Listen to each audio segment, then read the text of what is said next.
नमस्कार दोस्तों UPI online payment, digital payment, जी हाँ, यूनिफाइड पेमेंट इंटरफेस जो इंडिया का क्रिएट किया हुआ खुद का है, कोई बाहर का नहीं है। तो दोस्तों पूरे दुनिया में धूम मचा रहा है यूपीआई। जी हाँ, देखिए ऑनलाइन पेमेंट की दुनिया में इंडिया अकेला 46% का कंट्रीब्यूट कर रहा है। इंडिया पूरे दुनिया में इंडिया जैसा कर रहा है, और ये जो सिस्टम है यूपीआई, इंडिया के बाहर भी बहुत सारे देश इसको यूज़ कर रहे हैं, मतलब अपने सिस्टम में डाला हुआ है। इनमें से अहम है सिंगापुर और आप जाके फ्रांस, और वेस्टर्न कंट्री में फ्रांस ये पहला देश बना हुआ है जो इंडिया का यूपीआई सिस्टम को कैरी कर रहा है अपने देश में चलाने के लिए। बहुत मज़ेदार ये वीडियो होने वाला देश।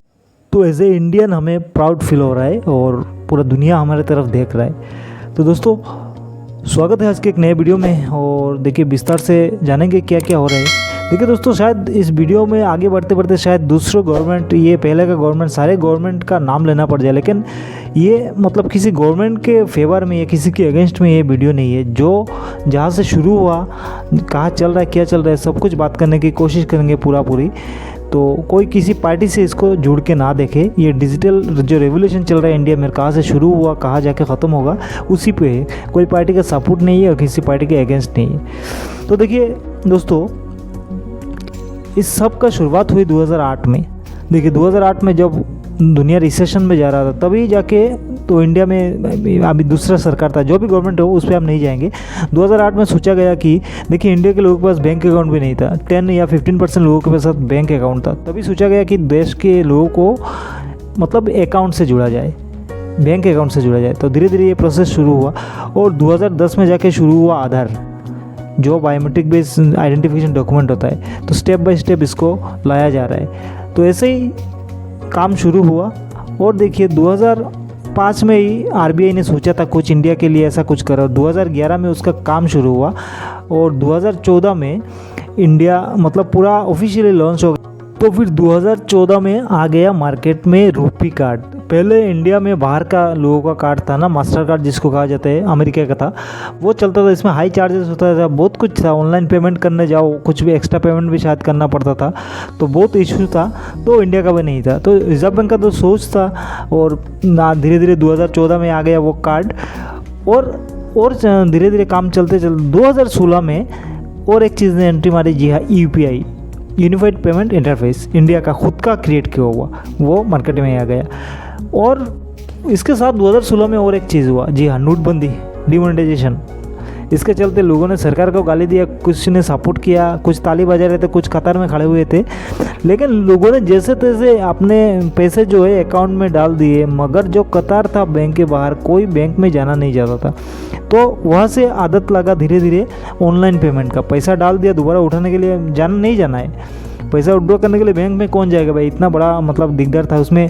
और बैंक के ज़्यादातर स्टाफ मतलब बिजी थे, क्योंकि उनको शायद रिजर्व बैंक में भी बुलाया गया था जहाँ नोट छापा जाता है, तो वो एक अलग मैटर है। स्टाफ में भी कुछ कमियां दिखाई दे रही थी, और हर एटीएम जो था ना, हर जो पुराना एटीएम मशीन था, नोट बड़ा बड़ा था ना, तो नया एटीएम मशीन आ रहा था और सिस्टम में काम चल रहा था। हमने खुद फेस किया हुआ है। जो नया एटीएम मशीन नहीं था, वो पुराने नोट उसमें नहीं आ रहे थे, छोटे छोटे नोट डाले जा रहे थे। जो 500 का या 2000 का जो नया नोट था, वो पुराने मशीन में नहीं आ रहे थे, फिट नहीं बैठ रहे थे। तो इसके लिए मैकेनिज्म ढीला हो गया। मतलब ठीक है, चल रहा है, लेकिन इस वही से लोगों को ऑनलाइन का वो मतलब शुरू हुआ, एक रेवोल्यूशन आया।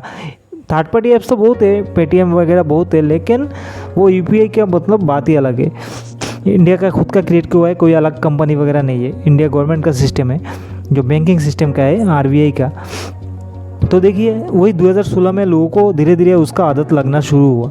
तो चल रहा था काम सही से, धीरे धीरे लोग पेमेंट कर रहे थे। और 2016 में और एक चीज़ भी आया साथ में। जी हाँ, जो एक फ्री प्रोडक्ट लेके आए थे सबके लिए, जियो। जी हाँ, 2016 में और एक चीज़ आया था, जियो। तो जियो की वजह से ऑनलाइन सब चीज़ तुरंत मतलब फास्ट हो रहा था। जैसे ऑनलाइन पेमेंट वगैरह हो गया, ऑनलाइन ऐप्स वगैरह हो गया, मतलब देखिए मतलब कि ये धीरे धीरे बहुत पहले से प्रोसेस में आ रहा था, गवर्नमेंट के बाद गवर्नमेंट इनको इम्प्लीमेंट करते आ रहे थे, करते आ रहे थे। और जियो, देखिए इन सब चीज़ों के लिए इंटरनेट चाहिए होता है, तो पहले थोड़ा सस्ता नहीं था नेट पैक, और जियो आते ही मतलब फ्री देना शुरू कर दिया था ना, तो जो भी ऐप्स वगैरह थे, जो भी पेन वगैरह थे, बैंक मतलब थोड़ा सा पैक में फ्री में चल रहा था, शुरू हो गया। तो ये चलता रहा और आगे चल के आया 2020। जी हाँ, वो जो एक टाइम था, वो जो कोविड का, तो लोगों को कितना परेशानी हुई, लेकिन उसी टाइम में इंडिया का ऑनलाइन मार्केट बूम हो गया। जी हाँ, इंडिया का सबसे जो यूपीआई पेमेंट वगैरह है, उसी टाइम सबसे ज़्यादा बूम हुआ, सबसे ज़्यादा उसी टाइम बूम हुआ। इससे पहले लोग ज़्यादातर ऑनलाइन पेमेंट वगैरह तो करते नहीं थे, और जब से मतलब नोटबंदी के बाद ये 2020 ही एक टाइम है, तो 2020 में इंडिया के ऑनलाइन मार्केट जो यूपीआई वगैरह हो गया, तो उसमें बूस्ट आ गए। देखिए 2016 में सिर्फ सालाना 1 लाख ट्रांजैक्शन ही होता था, ऑनलाइन ट्रांजैक्शन, ऑनलाइन सब कुछ जोड़ के, ऑनलाइन पासवर्ड आईडी वगैरह जो डाल के किया करते थे, सब कुछ जोड़ के। लेकिन 2017 आते आते 91 लाख ट्रांजैक्शन हो गया, मतलब एक साल में इतना परसेंटेज बढ़ गया। और देखिए 2022 में क्या हुआ, 2022 में एनपीसीआई के डाटा के अनुसार 139 लाख करोड़ का लेन देन हुआ 2022 में यूपीआई से, ऑनलाइन से। और 2023 में जाके 1.99.20 लाख करोड़ का ट्रांजैक्शन हुआ यूपीआई के माध्यम से। तो ये एक बहुत बड़ा ग्रोथ है इंडिया के लिए, और इंडिया मतलब इंडियन के लिए बहुत मतलब प्राउड का एक विषय है, एक मैटर है ये। और देखिए कैसा ग्रोथ हो रहा है, कहाँ से शुरू हुआ था, कहाँ से जा रहा है। लेकिन सबके लिए इंटरनेट चाहिए होता है। जो जियो पे लेके आया था, इसमें इसके चलते भी मतलब प्रॉफिट हुआ इंडिया के लोगों को। और कहा जो मैंने 2008 से शुरू हुआ, फिर 2012 में प्रधानमंत्री ने कहा जनधन योजना होना चाहिए, सबको खाता मिलना चाहिए जीरो बैलेंस का, ये भी हुआ। और लोगों का आईडी का प्रॉब्लम हुआ करता था, तो आईडी मतलब बायोमेट्रिक बेस्ड आईडी 2010 से शुरू हो गया इंडिया में, आधार का। और सब कुछ एक चेन से आ रहा था, सब कुछ धीरे धीरे आ गया। और गवर्नमेंट का इच्छा होना चाहिए, तो गवर्नमेंट ने भी पूरा सपोर्ट किया, और धीरे धीरे सब कुछ आईडी के लिए लोगों को परेशान नहीं। कहीं भी जाके आप खाता खोल लो अपना, मतलब कहीं भी रहो, इंडिया का हो, एक कोने से दूसरे कोने में रहो, कोई दिक्कत नहीं है। आधार से अपना अकाउंट खोल लो, और आधार से मतलब अपना अंगूठा दबा के पैसा भी उठा सकते हो। मतलब आधार एनेबल पेमेंट सिस्टम भी है, आप क्रेडिट कार्ड वगैरह भी है, बैंक के वॉलेट जो है ना, यूपीआई, फ़ोनपे वगैरह हो गया, गूगल पे हो गया, ये सब भी है। और किसी का कुछ नहीं आता, अगर सीधा आदमी है तो भाई आधार नंबर से बैंक लिंक होता है, आजकल तो आधार से बैंक लिंक होता है, आप अंगूठा लगा के भी पैसा उठा सकते हो। हालांकि इसमें कुछ स्कैम हो जाता है, तो स्कैम तो भाई घर में बैठे भी स्कैम होता है, क्योंकि घर में भी फ़ोन करके कहते हैं आपका बैंक अकाउंट बंद हो जाएगा, आप अपना पासवर्ड ओटीपी दे दीजिए। तो लोग तो भले लोग तो जो सीधे साधे लोग ऐसे ही फंस जाते हैं। अगर कोई आधार का फिंगरप्रिंट देके पैसा उठा रहा है, कोई अगर क्लोन करके फिंगर को ठगी कर रहा है, तो ये तो दूसरा चीज़ है, कानून का विषय है, कानून देखेगा इसको। लेकिन इसके डर से तो मतलब कोई घर में नहीं बैठ सकते ना, कोई सिस्टम नया लाना बंद नहीं कर सकते, ये अलग बात है। स्कैम तो होता ही रहेगा, और पकड़े भी आते रहेंगे, और लोग भी सियाने होते जाएंगे। तो देखिए कहाँ से शुरू हुआ था, और कहाँ से 2012, 2016, और इससे चलते चलते आज तक मतलब इंडिया का, वर्ल्ड का 46% इंडिया यूपीआई जो है ना, इंडिया ऑनलाइन ट्रांजेक्शन में इंडिया 46% वर्ल्ड का, दुनिया का आधा। 46 और 50% एक ही बात है, दुनिया का आधा जो ऑनलाइन ट्रांजेक्शन इंडिया में ही होता है, और ये धीरे धीरे और भी बढ़ेगा। तो एज ए इंडियन हमारे लिए बहुत प्राउड की एक मोमेंट है।